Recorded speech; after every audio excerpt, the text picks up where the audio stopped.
Siapa nih yang baru tahu nih, ternyata di Jepang itu kalau lu pengen ngecat rumah itu nggak boleh sembarangan. Lu nggak boleh ngecat rumah berdasarkan selera pribadi lu tuh. Ini nih bukan karena aturan perumahan atau RT setempat nggak bolehin, tapi ini diatur secara tegas di undang-undang nasionalnya mereka. Undang-undang tadi itu bernama Keikanho. Aturan itu disahkan tahun 2004. Tujuannya apa? Supaya ada keselarasan tuh di kota itu. Bukan hanya selaras, tapi visualnya tuh dijaga banget sehingga mereka tuh punya identitas yang jelas. Dan satu lagi, biar harmonis. Pemerintah pusat memperbolehkan setiap kota membuat landscape plan masing-masing. Dan sekitar 80% kota media yang sudah punya rencana itu menerapkan pembatasan warna secara numerik. Menggunakan sistem Munsell Chroma tuh namanya.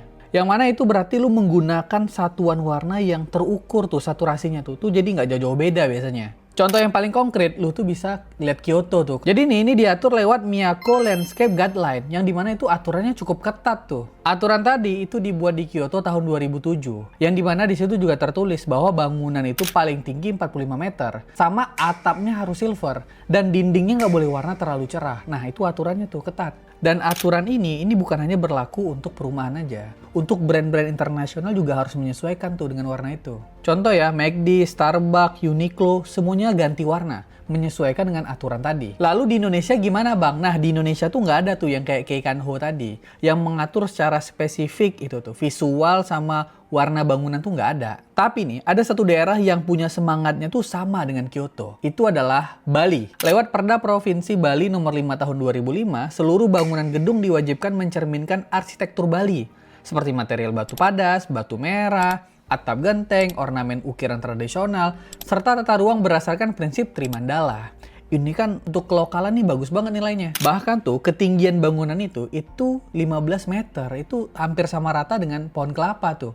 Yang dimana tujuannya supaya nggak mengganggu skyline-nya di daerah itu. Peraturan Wali Kota Denpasar nomor 25 tahun 2010 memperkuat ini untuk bangunan di sepanjang jalan kota. Jadi memang udah ada tuh aturan yang jelas tentang itu tuh.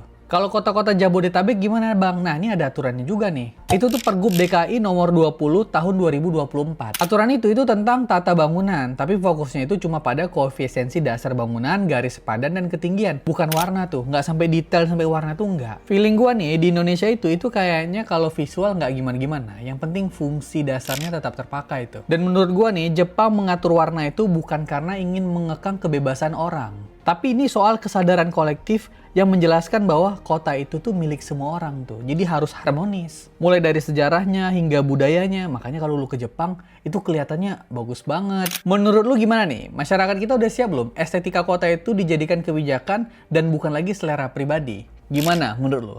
Dari gua, thank you.